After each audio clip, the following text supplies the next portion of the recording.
Welcome to Board Game Homies, where a group of friends play, review, and share about all things board games. Sitting around the table today are Reed, Becky, Gillian, and I'm Angela. And today we're sharing about all things being a giant L7 loser.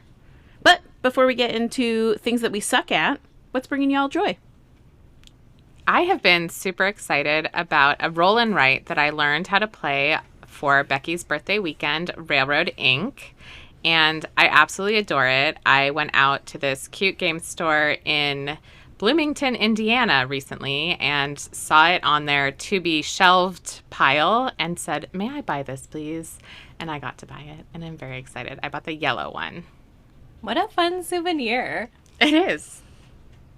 I like how much you like this game because it's just a really simple, you move, so it's a dry erase board and you're just connecting routes that you roll. You have 4 different like little, not routes, but like train track types. You roll the dice, you draw it on, you roll the dice again, you draw it on, and it's kind of like this repetitive go, go, go, go. Cool, okay, the game's done. it's a very bare bones roll and write, I would say. The yellow and green edition had challenges, and so tweaks to the formula that make it a little more complex, but still has that same formula that the original red and blue had. Following the Pokemon color scheme, you know. I am such a public transportation nerd that I just like the idea of where stations go and how the trains and the streets meet. And it's delightful. And it's quick. Oh my god. Are you going to get into 18XX games? What does that mean? Train games? Oh, I don't think I have much room in my brain for any a new genre of game. We've also been playing this game on Board Game Arena, and it is great on there. It's so quick, and I think it's one of my favorite games on Board Game Arena, actually. Yeah, we played it in person just the other day, and I still feel like I don't know what all of the 3 core rules are, and that's very exciting for me. I'm like, oh, okay, I should be doing that. Okay. Becky, what's this do? Oh, you don't want to do that. I was like, oh. And Becky just chatting us, being like, please use your special routes, guys. You're going to lose. Well, on Board Game Arena, I just discovered that there's a button that allows you to flip. And so I just thought that they had kind of a broken version of it for a long time. And I was like, no, I'm the broken version. That's user error. Oh my gosh. I need you to show me that button. Because, wait, well, I don't know if we're thinking about the same button. It's the one piece that you're always like, well, why doesn't that work? It literally only works one way? Yes, there's a little, there's at the very top left of the like different arrows and turn thing, there's this little like line with a horizontal line with 2 arrows on the top, and it's tiny. You would totally miss it if you didn't see it. And if you hit that, it allows you to flip it. Reed, you just changed my life because I have been playing that game where I have very specifically had that piece in my mind and I am like making the board work for that exact orientation. I thought you could flip them, and then because I couldn't figure it out on Board Game Arena, I was like, oh, maybe I we've been guess you playing can. wrong. Yeah, you can. Yeah, I discovered that yesterday, so don't feel like I'm like far ahead of you in this. And I don't understand the game well enough that I'm playing to be like, what are you even talking about? So, good job, guys. It's like in Isle of Cats when you flip your cat back, like you literally flip them the other way, so it fits the opposite direction. You mirror them. Yeah. Reflect over one What of the axes. You're all stupid. Okay. Like, are you going to cut that whole section? Have you flipped that tile yourself? I've never needed to flip it. Oh, Wow. I've been real frustrated a lot with that. Yes. I literally plan my entire board around that tile. Every time I look, I'm like, okay, well, how does that go again? Okay, like this, I need to have the road here and the rail here so it works. Another exciting element of Railroad Inc. is that I signed up for updates for the Kickstarter that's going to go live for the Railroad Inc. I guess not Railroad Inc. maybe, but it's a tile version that I think is coming to Kickstarter this fall. I'm really excited about Between Two Castles of Mad King Ludwig. Ludwig. I am sitting across from Angela, and Angela's microphone is on top of Between Two Castles, and so now I have to stare at it, but Mid-June for my birthday weekend, it was one of the things I wanted to play. It was on the list. And so I've just been really hyping it up in my brain about like, oh, I want to play this game. It's so fun. Between two castles, you are working on a castle on your right side and your left side with your neighbor. And you have to build it up following different rules for different rooms. Like you can't build something over a outdoor fountain because obviously you can't do that. It doesn't science. Yeah. And you actually score the lowest castle, so you can't just dump all your points into one to try and win. Like you're trying to balance both of them, getting a good score. And one thing about that is you actually collaborate with your partners in crime with the different castles, and that you can choose your 2 tiles that you're going to place on your turn, but then you can talk with each of them and say like which one of these is going to be better for this castle, and kind of work in that regard. And that's kind of a fun cooperative element. It's not all, anger and competitiveness. I like that this is one of those rare games where it plays minimum 3 players and up to 7 players. So because you're sitting next to the one person next to you, you're both friends, right? And then the other person sitting next to you, you're both friends, but you're still trying to trick both of them into giving you the highest point castle. I think that's cool because there's not a lot of games that go up to that high of a player count that is not a party game. And so I played this game and immediately picked it up. The thing I would say, if you're at all interested, Stonemaier does it. So again, beautiful game, beautiful box, a great gameplay. There is an app that you can download because scoring can get a bit tedious, and it's a few bucks, but it saves you the hassle of having to count your endgame scores. You just take a picture and it's like, you've scored this many, and you're like, no. It also is really good because when you think you're playing something right and then you've been playing it wrong and you're like, well, I guess I didn't score any points for that. It is very frustrating. And they're all tiles, so you just flip over all the tiles and yell and run out of the room. I think it has such a good low learning curve. Angela had a board game party for the holidays, and we were able to play it with nobody else had played it besides the 2 of us, and it was still really fun and easy to do. I think I hesitate with that game just a little bit because of all the iconography. Like, it's not too complex, but like getting back into the game, you look at all the icons and the room types and what each one does, and I feel like that can be a little jarring for maybe new players. Even though it is easy to learn, I feel like that aspect kind of reminds me of Seven Wonders, where it's kind of a shock at first when people look at it. They're like, oh, what does all this mean? Even though once you understand it, it's super simple. The game that's bringing me joy is Castles of Burgundy. So it's a classic, one that we've talked about on the pod quite a bit. And it's a classic Stefan Feld game, probably his magnum opus, in that you are trying to build up your own kind of province, essentially, having different castles on there, building out your farms, your shipping lanes, selling goods to get silverlings, and really just trying to create the most efficient and kind of most robust province. And it really comes down to a point salad-esque game that everything you do in the game pretty much gives you victory points, and whoever like has the most at the end of the game wins. But it's just so well done, and the flow of the game is so satisfying. If you're sitting around the table, it goes really fast, and we've been playing on Board Game Arena lately, and that implementation is really good as well. I definitely prefer being around the table, though, just for that, elbowing people and saying, hey, you took my tile. I was going for that. But I really enjoy Castles of Burgundy, and I feel like the 4 of us playing on Board Game Arena together has really reinvigorated my enjoyment of the game. That said, I very much prefer the new special edition version of the game that has the improved graphics and components compared to the older versions that have kind of the beige Euro-esque aesthetic. So definitely prefer the special edition, but we'll take any version of Castles of Burgundy. It's a very fun game. I'll quote you on that. Well, I think we talked about maybe Castles of Burgundy the last time, and I was really harsh about the art being kind of trashy for the original version and how nice the very, very expensive Kickstarter edition was. But I think as I've like talk to folks more about the game, like it's much easier to get to the table when it's not in the Kickstarter box. And a game that you can get to the table is worth more than the game you never get to the table.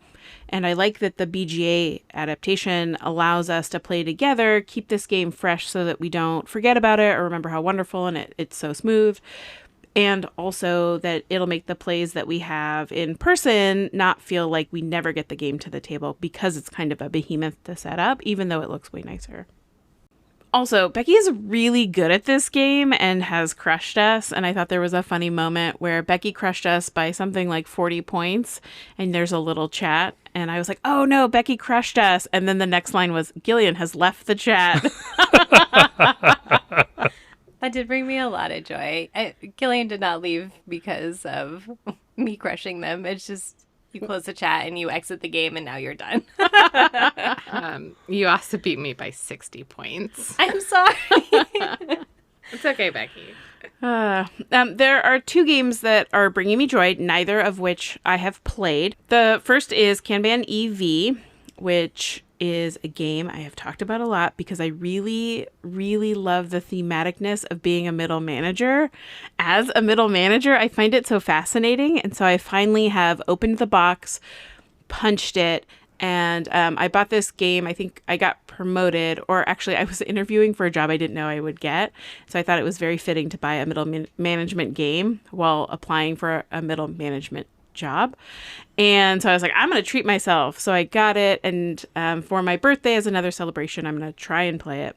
And so I've been watching how to plays and I've punched it out, and it's a big, beefy kind of game. And there's a lot to it. So I only have a few weeks left to try and learn it and teach it. So that's the first one. And then the second one is just one that I've been not interested at all in, but just as people have talked about it more and more, it makes me kind of interested, which is Captain Flip. Captain Flip is nominated for a Spiel des Jahres. Spiel des Jahres? Oh, it's nominated for a Spiel. And if you don't know what a Spiel des Jahres, which somebody will correct me on, Gillian, it's kind of like the Oscars of board games, but this one specifically is for kind of all ages, kind of more family level games. And people just have been having a delight since it was nominated. It's been in the public eye. And I like that level of game. Like I like light, fun games that I can try and trick Ashton into playing. So those are 2 like upcoming, I hope to play at some point kind of games. I am definitely looking forward to playing Kanban. I don't really have any interest in Captain Flip, is that what it's called? I did watch a video recently and I was like, that seems a little too light for me, but I'd give it a try. But Kanban, yeah, that was the first Lacerda game that our group has collectively, or that you purchased, and collectively it's the first Lacerda game that we have in our joint collections. And then I ended up buying Weather Machine right after that because I was like envious that you got a Lacerda game. We haven't played either yet, but yeah, I'm excited to play Kanban, and then after we play that we can start looking at getting Weather Machine to the table. Yeah, there's nothing that tells you more about what kind of games that I like when I'm like, I don't know, here's a lightweight family game. And then on the other side, it's like, and here's a super heavy game. And let's see which one. This one's about middle management. And this one's about being pirates. Great. It's great topics. I am intimidated to play Kanban EV, but I'm also excited. And I've been seeing a lot of pictures of that on Instagram lately. And like, it is really pretty. You take a step back and you're like, it's a middle management game. That's weird. I'm making cars. That's weird. But I am excited. Intimidated, but excited. Becky, it gets even better because so far what I've read is you get to go to meetings. You get to do training, corporate training to become more knowledgeable about your car. Your boss comes and checks and evaluates your work. Guys, I'm very excited about how dumb and wonderful this game will be. It's not going to be dumb. It's going to be fantastic. I'm so curious about the mechanic of your boss coming to see how you're doing. Yeah, and if your training's not up to snuff, she takes away victory points. Yeah. Oh, no. Yeah, I think her name is Linda or Susan. And no. Yeah, she has like a clipboard, and she goes up and down the board. Guys, wait till you watch the videos. This is going to be so much fun. We need to start watching those now. Absolutely now. We're behind already. I need to remember to watch the how you play rather than just the commentary. Yes, you do not need the review. We've already reviewed it and deemed it worthy. for all of our listeners, I would love to bring them joy because Reed surprised us and bought these super cool Board Game Homies stickers, and we would love to mail them and send out joy to other people. So you can email us at boardgamehomies@gmail.com, or you can find us on Instagram at boardgamehomies and DM us, and we will send you a sticker. They're so cute. They're so great. I love them. You did such a great job, Reed. Thank you.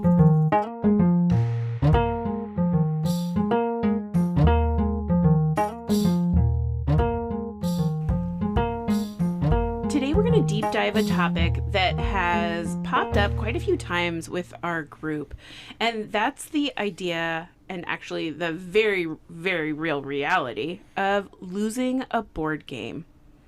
We have a hobby that is often competitive. If you're not playing solo, you're playing games against other people. How do you balance the feeling of being a loser in board games? And what does it feel like when you lose a game? It's such an interesting conversation and thing to think about.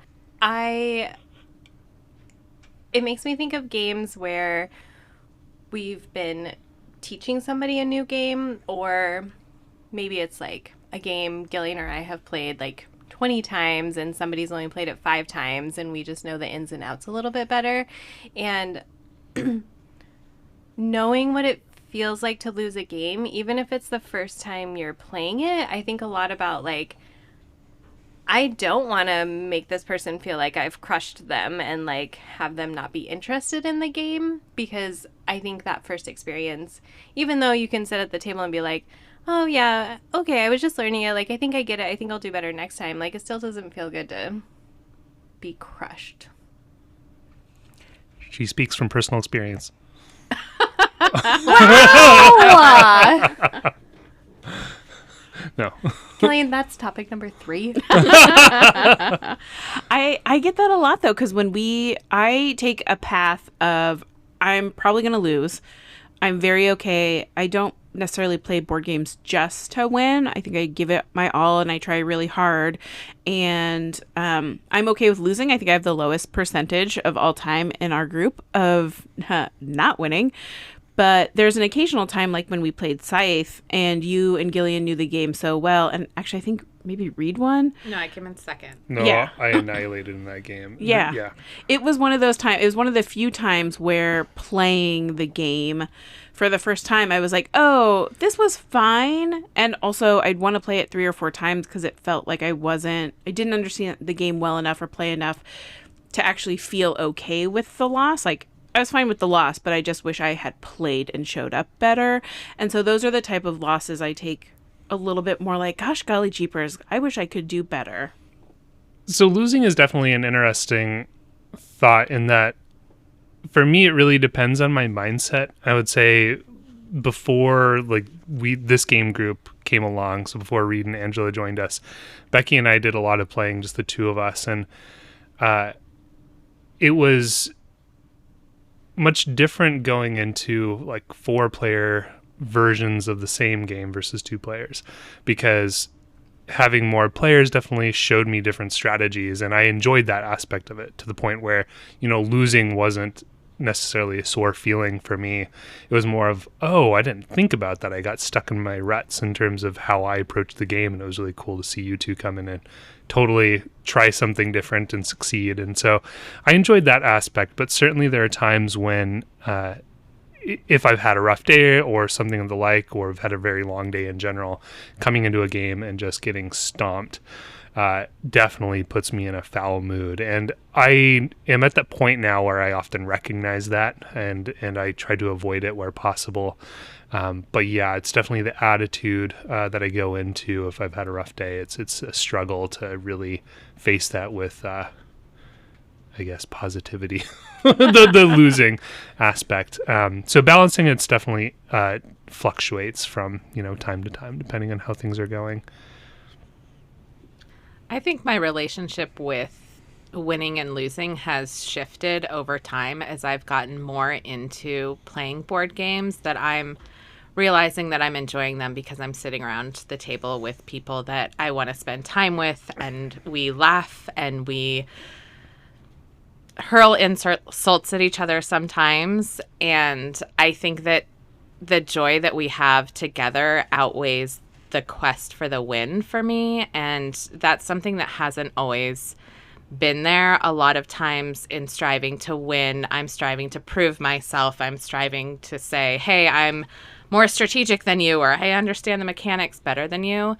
And there have been so many times where I know that I don't win, but I don't know who else is winning because I'm enjoying the banter and who we are at the table together a lot. Winning for me is also, and losing, I guess we're talking about losing, having a kid that I'm trying to get into board gaming, I have to show what it's like to win and lose gracefully so that he enjoys playing the game, but also understands that you can shake it off if you lose. A lot of times it seems like it stings really hard, but if you kind of highlight the joy that you have when you're playing more so than the win or the loss, which means that we also don't celebrate our wins as much, I feel like that's the example that I'm trying to set too. I really appreciate that you're really thoughtful about that with your kiddo, Reed. I think my grandma kind of did a similar thing, looking back at my relationship with her and how we played games together. But it sucks to lose.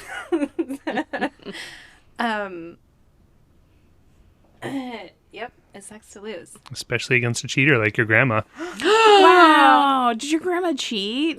I mean, like, kind of a little. Every game she would do something. Oh, that not was. every game. And it was more of the, like, maybe Oh, she didn't really? Is that know. how it worked? I didn't know.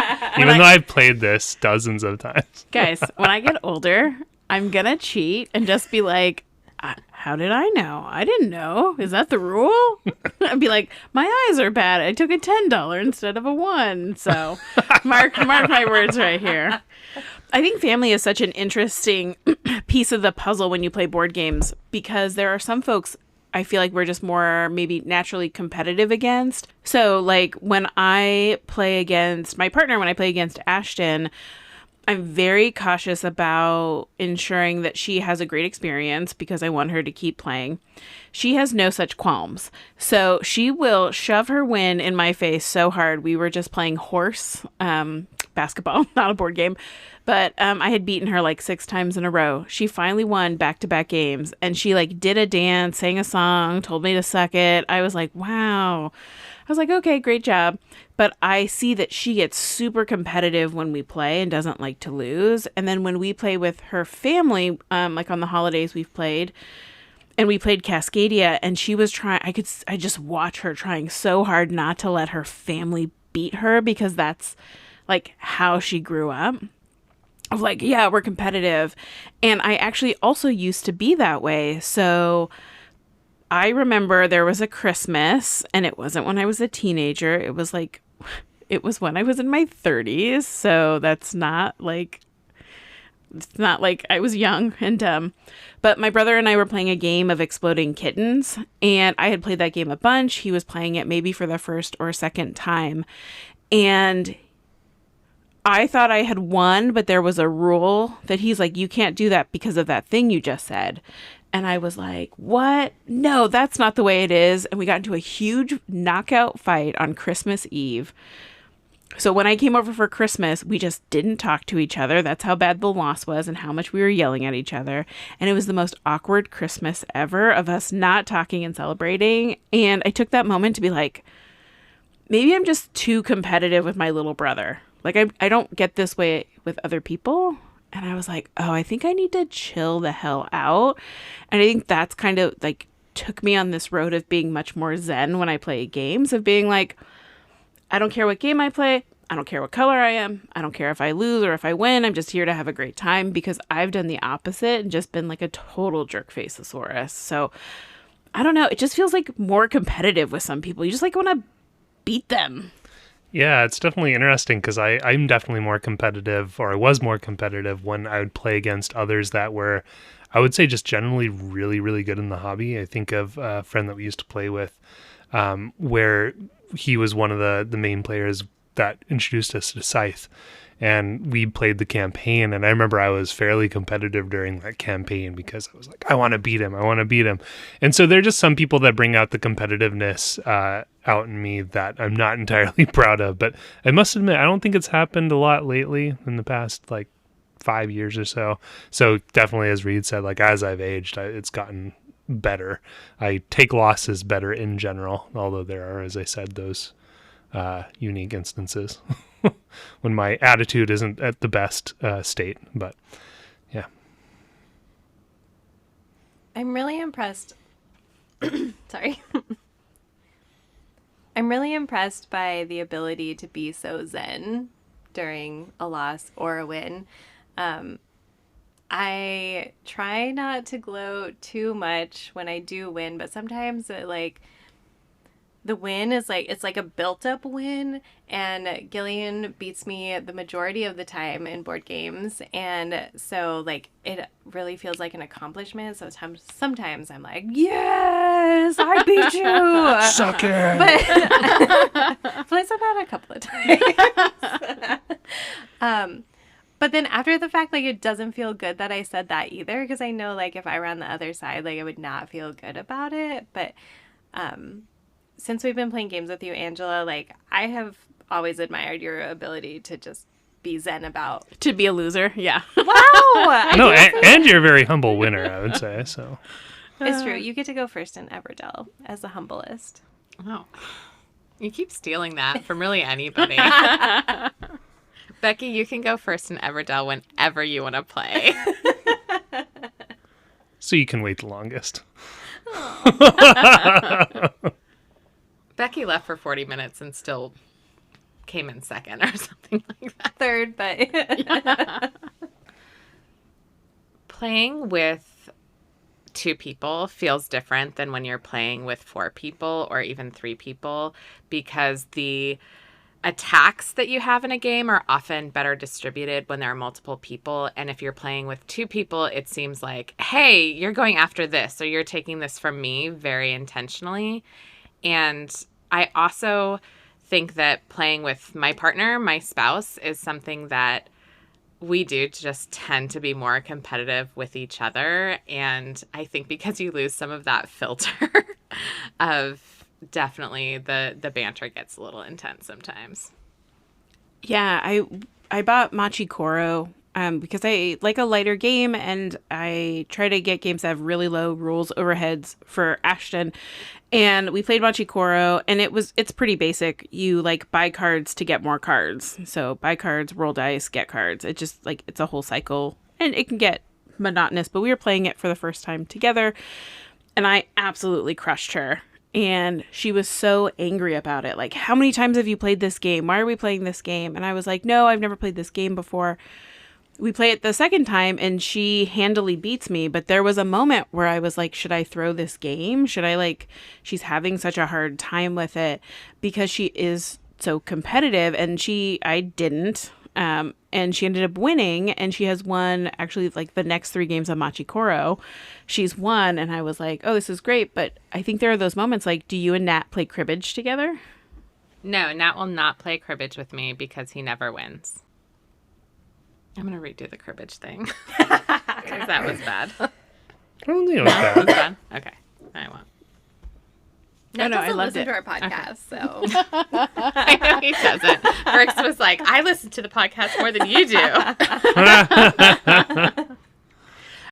In terms of like the hardest losses I've had, or most frustrating, I would say, was somewhat recently, and it was actually Apiary, and that was the game where Becky just everything worked out perfectly for her in terms of she got a really nice starting like bee clan or colony, and managed to get the cards that just aligned perfectly with her ability.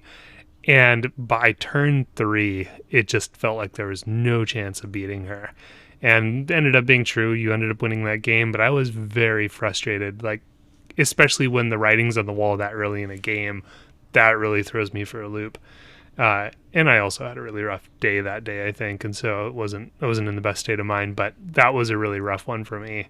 But then we decided to the point where right after that game finished, I was like, I need to play another game to redeem myself. And so we busted out again, and then it was the opposite, where I just stormed ahead, and I had that really tilted win. And it didn't really make me feel any better. It felt better that I won in a way, but it still felt like, it wasn't very satisfying because it felt like I just lucked out. But in general, I'd say like that was probably my roughest loss. And I think for me, I get really frustrated in really random games losing just because I like a good strategic game where if I lose, it's my own fault. But if I lose based on sheer randomness, I just get frustrated. And I would say Far Away happened recently where it wasn't like I wasn't angry. I was just like, gosh darn it. Just frustrated in kind of a playful, kind of a not playful way. But that was a game where it was just the randomness, like just messed with me the entire game, and thankfully it was short. It wasn't a huge time investment, but that was a frustrating loss. Not the hardest loss, but very frustrating nonetheless. I think that lately, as we've been playing like some longer games just in my life, now we're playing games that maybe last a couple hours, it feels hard to be in a game where things just didn't work out early on in the game. And I did talk about this last time on our Brussels podcast, but I really struggled with that. And it wasn't that I was sad about losing so badly because I knew I was going to lose. It was just that it was really drawn out, and it kind of bordered on being disinterested in the game because of that. And so I don't know how to solve that other than, just that some games are like that. But I would say that was the game where I just kind of felt disheartened for a while. And kind of going back to what Becky said before, on the opposite end of that is if you end up winning handily, that doesn't necessarily feel great either. And talking about Scythe, and, when Becky and I played with you two, and that is a game that heavily favors those that know the game. And Becky and I played the campaign for the game, and so we were well versed in the rules and the strategies there. And so that was a game where I didn't pull any punches, but afterwards I was like, oh man, I felt bad because Reed went like 3 hexes out and never went into the mainland. Okay, but you shouldn't feel bad, because one of the things, and Angela and I have talked about this, sometimes in losing, when you're on a trajectory, you just get to be more experimental and take risks. And with that game of Scythe, I was like, yes, this is the first game I'm playing. I have no idea what I'm doing, but I'm going to try different things. And the fact that I came in second in that game, which I'm saying now, but then I'm like, you guys have the app. So I'm like, I actually don't know if I did, but I didn't lose. Sorry, whoever did. It was me. It was me. Was it really? Yes, yeah. Wow. So Gillian's saying like, we're experienced players, like, and it does do that, but I'm not the best at. But that kind of coming in second and sometimes even third on a game that's challenging that we've never played before does not feel like a loss to me.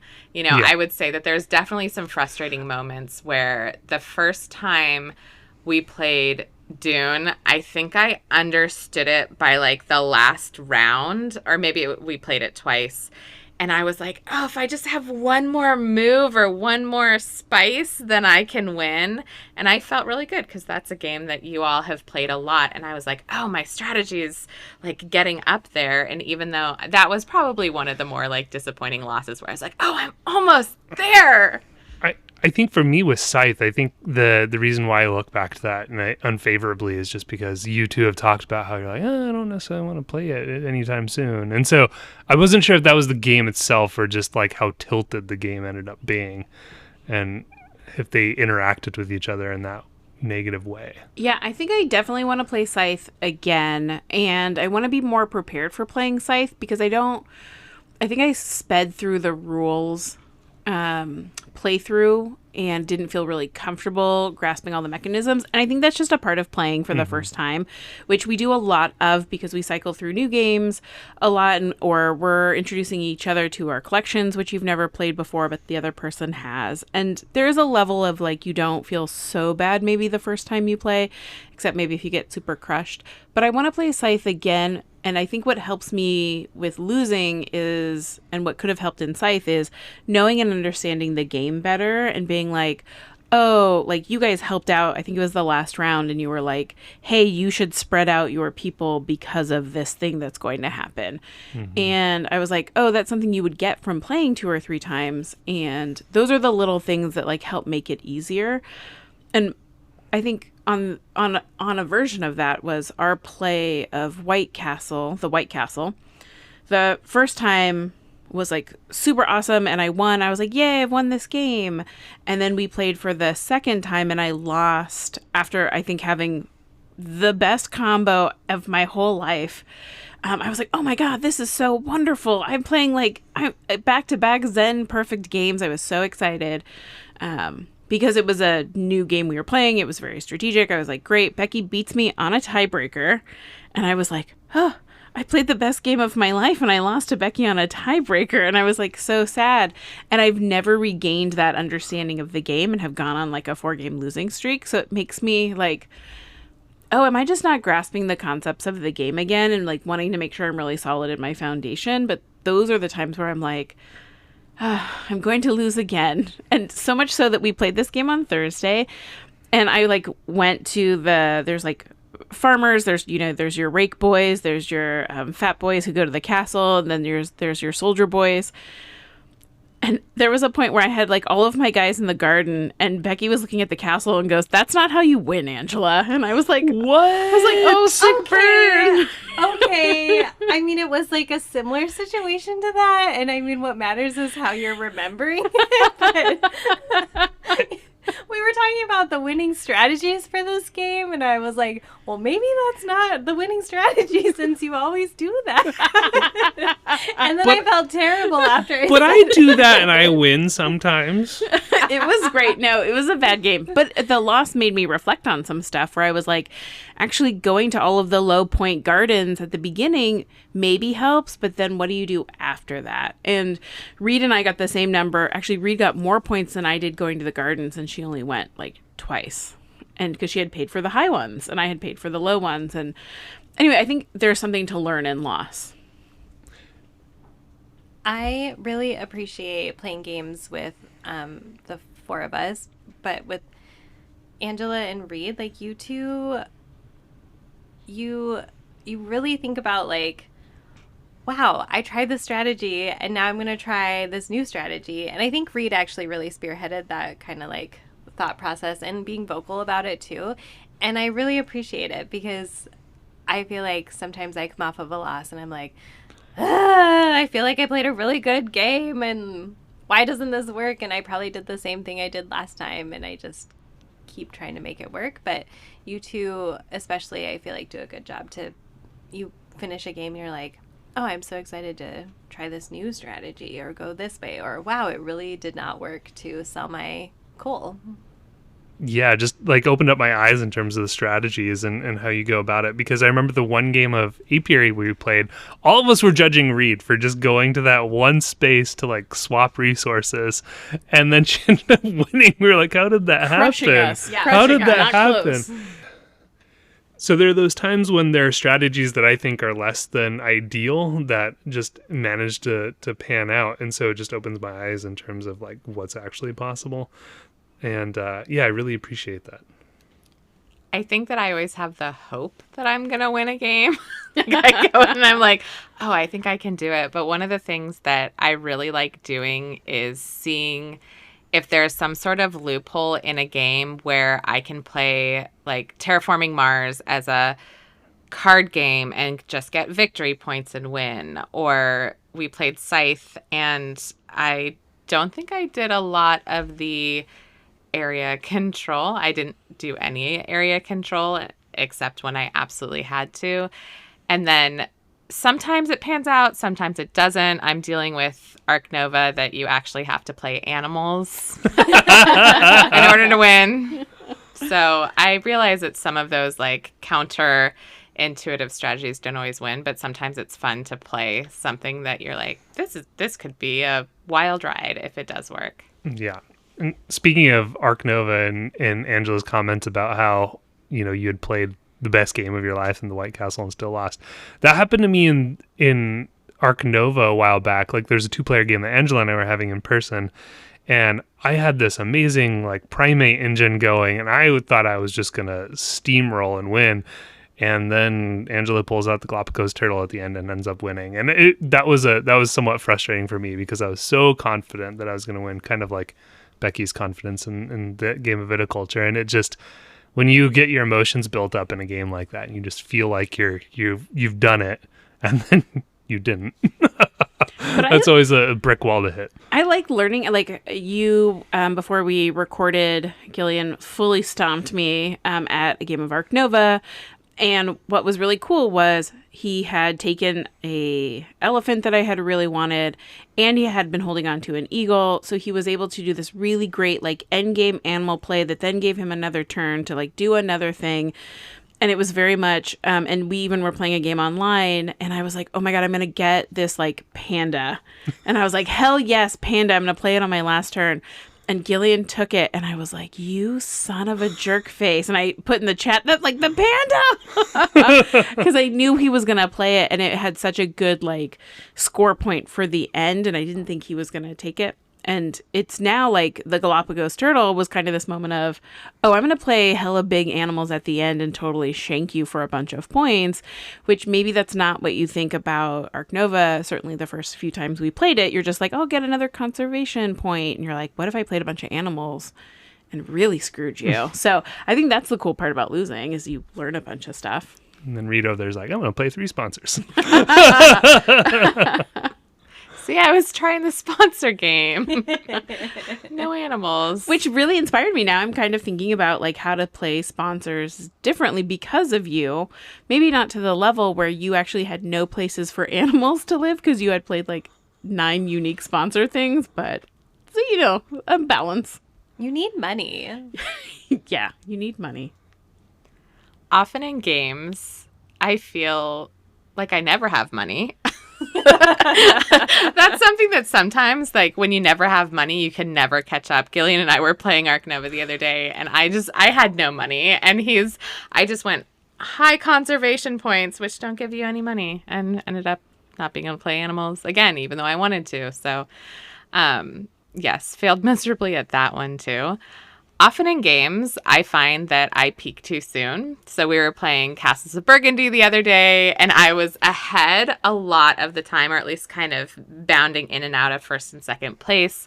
It was the first time I went up on the shipping track, so I actually got to pick my turns or get to pick my tiles earlier.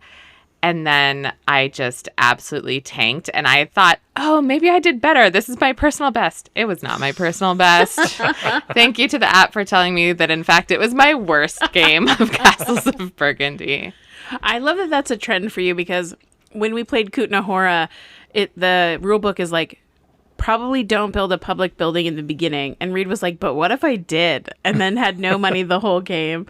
And I feel like sometimes there are just games where you're like, but what if I just play Clans of Caledonia and take the 3 yarn objective and then like never get any yarn?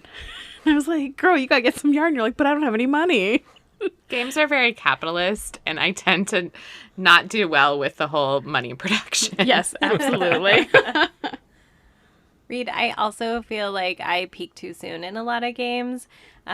Whenever I find myself in the lead for a lot of the game, I think that's one way that I prepare myself, like, Becky, you're going to lose. Like, you peak too soon. You're staying ahead, but they're going to pass you, and it almost always happens.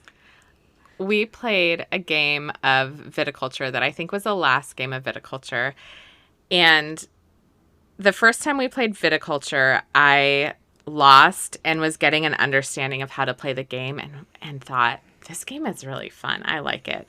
So then I started playing some solo games of viticulture, and I was very proud at having a good understanding of the game. And it was really close toward the end. And I remember, Becky, you saying to me, well, it's not like you could have 10 points on this or something like that. And I was like, but I do, and I might win. And I think I had 10 points like at the very end, and I was so close to winning. And then Gillian came in with the 11th point. And I was like, oh, I just shouldn't have said anything about that. Literally all of my viticulture experiences. Literally all of them. I love that game. That's what we've learned from this pod. What do you guys think about this level of when you win? You're like excited to win, and we've talked about this a little bit, but where do you put your trash talking and gloating in a win and a loss? Because are there things that make you like not want to play a game, or is that something that like if somebody does that to you in a game makes you not want to play a game with them? I would say in this group, I'm fine with any amount of trash talking generally. I feel like we're all fairly humble in a way. Like we don't actually mean to be rude or, too serious in our gloating. But I've had instances in the past where, people have reacted pretty poorly to losing or winning for that matter. And it's definitely, it makes me less inclined to want to play with them or maybe even the game in some cases. And so it's been few and far between, but there have definitely been instances that it's been rough. I think the thing I like to do is I like to trash talk during the game. And then as it gets closer to the end, I think I cut back on trash talking unless I'm in last place. And then I'm full of trash talk because I'm so close to losing very, very badly. Notoriously, I think I once told Becky that I would like kick her dog and come over to her house if she like did a thing that was so terrible to me. Or I'll get really crass and I'll say a bunch of bad words that we don't say on the podcast and just like, haha, especially for like something that's very silly. Like, you throw down a 3 and you're like, haha, suck it. So I like those moments of joy that where the game's not on the line, but you can still get some of those like things that you wouldn't want someone to do on the winning end, but is totally fine on like turn 4. You're like, okay, cool, girl. You're like up by 1 point. It's very early on in the game. So that's one of the things that I like. I love trash talking in a game, but as we get closer to the end, or if it's really tense, I'm like, ooh, no, I can't do this. That's too much anxiety. Okay, 2 things. You made it sound like you've maybe said it one time. Take every game of brass. That you Do are I going come over to your house? Do I kick your dog? Well, she says that when I've done something that Angela didn't appreciate, but the amount of times you have said to me that you're going to come to my house and kick my dog is not one, and I don't think I can even count it on my 2 hands. The other piece is I love your trash talk so much, even though you threaten to kick my dog or you accuse me of coming to your house to kick your dog. And I don't think I realized it until honestly recently, but again, like you're so chill even when you win a game too. Like it's the middle where all of that can happen, I think is like a more fun, safer space for that. And then you really do dial it down at the end and you are a quiet winner, which sounds like it's an intentional thing, but I appreciate that. And even before I like actually thought about it of what you do, like, I mean, it's nice. I definitely have moments where I think I already talked about this, but I have moments where I start gloating about winning and I just like, then I'm like, oh wait, that was too much. Should I apologize? I feel bad. I feel like for me, I don't think I trash talk very much at all. I definitely gloat in that I get a lot of satisfaction from taking something somebody wanted. I get so mad. Whenever somebody's like, I just love getting reads like, Gillian! Response to my actions. Like, I love that response, that reaction. And so I gloat a little bit in that case. But yeah, and that's probably the extent of my trash talk. I would say I get too nervous about actually offending people, I think, so I don't go and say I'm going to kick your dog or something like that. I mean, I do feel like that really adds to when Angela does it. I think, Gillian, you win so much, and I learned absolutely my lesson when I commented on that as we were playing Love Letter, and commented that we were maybe ahead of you oddly in that game, and then it gave you superpowers and you ended up winning like 6 hands in a row or something like that. So I think you had 1 point to win. We were playing Love Letter Batman Love Letter. And I think you were at 6 out of 7 points. Angela was at like 5. Becky was at 4. I had 0. You made the comment like, "Oh, how many bat signals do you have, Gillian?" And then I proceeded to win like 6 sequences in a row, and I stormed back. Rita ended up winning in the end, but I know, but I learned my lesson. No more superpowers. No more superpowers. No more trash. I mean, I was kind of rooting for him to pull it out. I was like, I thought he was. I mean, at that point, I honestly deserved to lose, but because then I could have just gone to Reed and been like, "How many bat symbols do you have, Reed?" I was bad. I'm sorry, Gillian. I'm sorry. No, I funny. thought it was funny. I was just like, oh man. I was glad I actually pulled like a sequence of If you wins hadn't, together. I would have felt even worse and been like, oh no. I talk often about how I'm very good at cribbage, and I was beaten by a 9-year-old, I think a couple times, and it's hard to have banter that's appropriate with a child. And so I really struggled with that one. Yeah, I was playing Magic the Gathering with a teen who comes in, and his mom was there, and something happened, and I was like, "Oh yeah, suck."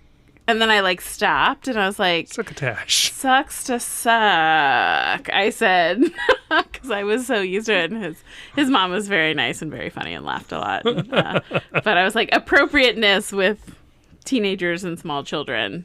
They don't get the same level of trash talk, for sure. Reed, I had this moment while I was listening probably to Angela talking.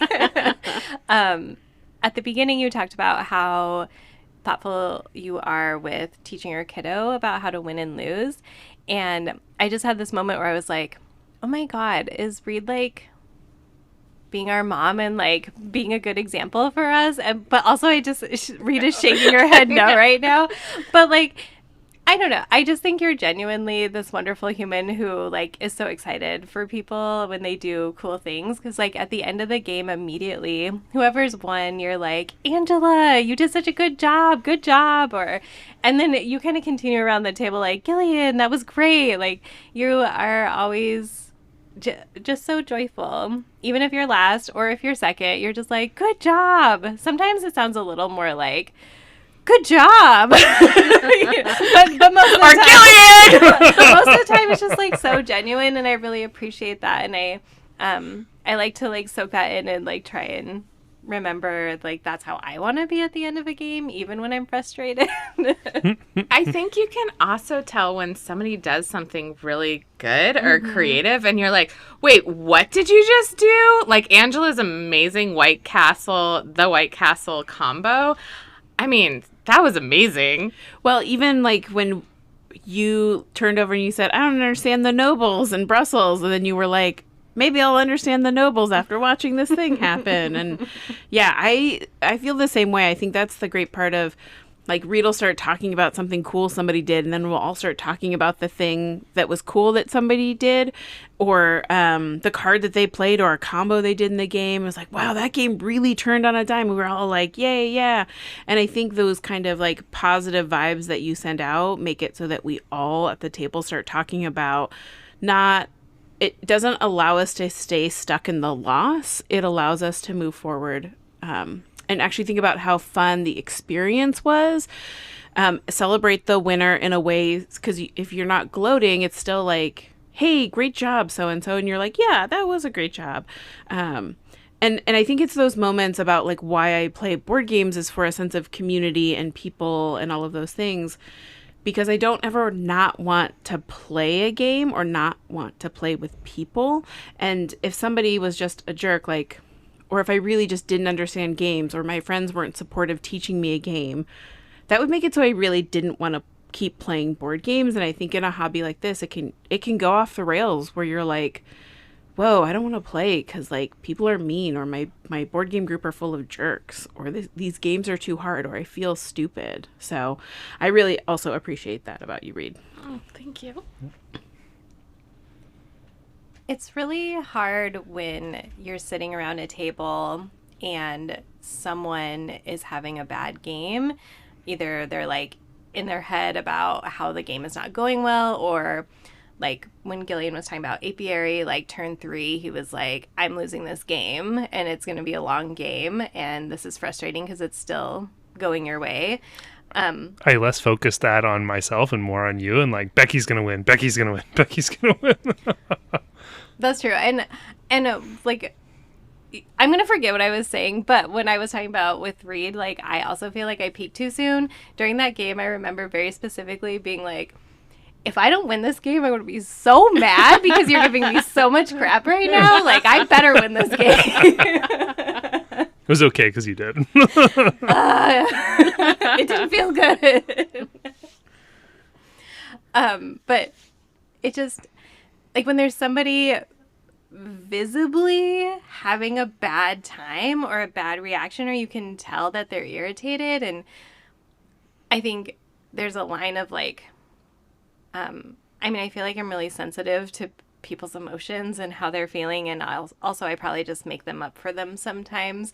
But when somebody is like not having a good time, it really stresses me out in a game. And like in that game of apiary, I also reached a point where I was like, I just need to stop trying to score points. Like, this is not good. Like, I need to stop so I can like reset and people can have a better time.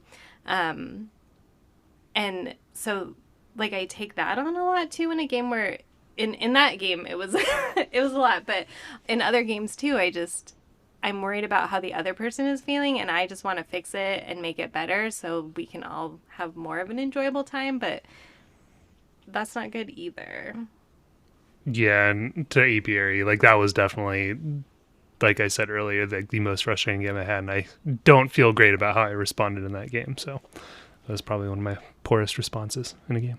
Just so the pod knows, like, we talked about it afterwards and we like worked through it. Like, it was like not a learning moment. I regret saying that. I think that one of the things that we are able to do with this group really well, which is probably why we are all sitting in front of microphones right now, is that we process the games after we play and kind of talk through them and really enjoy that ability to talk through them. And that also means that if someone's having like a hard time or struggling or feels like they stepped over a boundary, I think it's really good that we actually talk about that. And that's one of the things I think when we're committed to playing games with each other. We're board game homies. We have this podcast and we're in it. And so I think that if we were to extreme in our wins and losses, it wouldn't feel as good sitting around this table. And so I think that it's really good that we kind of balance each other out and also process these games as we're playing them. Yeah, like even that game of apiary, you guys can be frustrated about the things that happen. Also, I got crushed by Becky and then got crushed by Gillian right afterwards. So like I didn't get a win, and I was like, and out of that I was like, oh, I actually just feel sad that Gillian didn't have a great time and was like frustrated. Like, sad Gillian is sad. And I'm like, I always want the games to be about community. So I think it's really important that we process and we talk about things, and that knowing that it's not about winning or losing a game per se, but it's all these other pieces of how we may feel frustrated, or it's like you don't have any, they say like spoons to give. I don't have any more spoons today to do something. And that sometimes just losing a board game isn't about the board game, but it's about a lot of other stuff that's going on. And I think what's nice is being able to have, like, this is very hokey, but like the power of friendship and the power of like hanging out with humans and folks picking you up and being able to send a text being like, sorry, that was weird, guys, I'm just having a day. And everyone being like, it's cool, man, don't worry about it. Because on the flip side, anybody else could have a really hard day and you'd want your friends to pick you up in the same way. Mm-hmm. The thing that I remember most about the apiary game, to keep going on the apiary game, is that I felt really proud that I had a strategy of doing the conversion that I did in the first game, and then you all just flocked to it so much. And I was like, oh, well, look what I did. And that was also my brass rails coals strategy as well. And so even though once you all started testing the waters, and my strategies I started losing a lot in these different games, it still makes me feel good to be like, oh, I had a good idea. Mm-hmm. Yeah, and I will say, just a bit of a tangent, but one thing I thought of that is really interesting is Brass Birmingham, I think, is the first and maybe the only game where we've currently developed our own group meta of people's strategies, and you see somebody doing something and you adjust to counter it, or get your own means to score points because somebody was trying to interfere with what you're doing. And I just think that's really interesting because like Reed's go-to is like the rails, the beer, the coal, but then whenever ever somebody else steps in and starts doing that, you have to adjust. And so Brass is just really exciting because there's that group meta of like, I know what you typically want to do, I'm going to counter it. And that's why we need to play games more than once so that when I don't win at them and I lose miserably, I get to play new strategies. And I love that. Yeah, as a wise man once said, it's all about emergent strategies so that you don't suck. Thank you for listening to Board Game Homies. Subscribe wherever you listen to podcasts and drop us a line on our Instagram page at Board Game Homies. See you next time.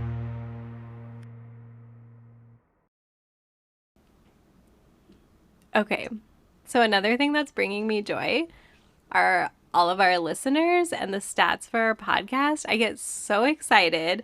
I look at our podcasters app like every day, and when there's like a significant change or I get really excited about something, I screenshot it and send it to you all, and I'm like, look, there's people, they're listening for at least 30 seconds or whatever it is.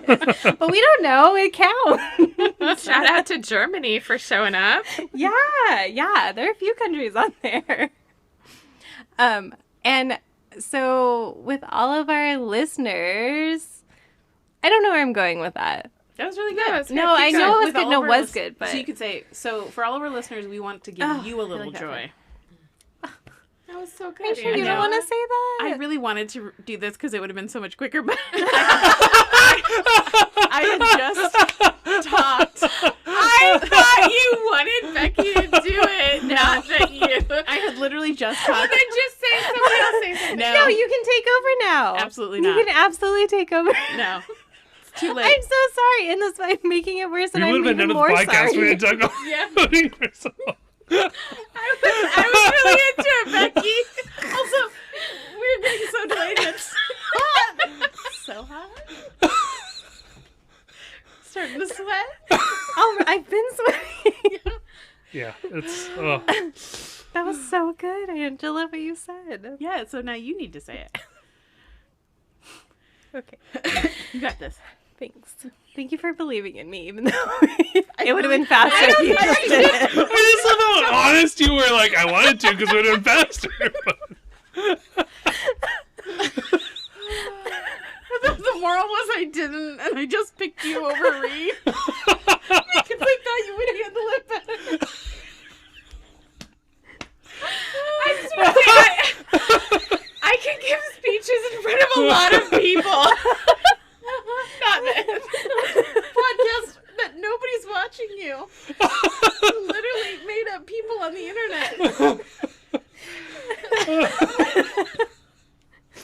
I'm crying. This podcast has gone very far off. Do you even remember the line? It was never on the rails. because you didn't draw them. We did. We started.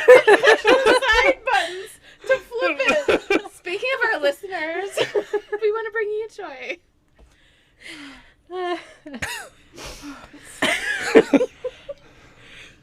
Okay. Becky, turn the AC off.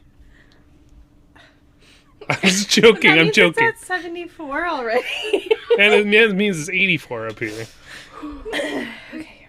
That's 10 times our listeners. How do we have a 0.4 listener?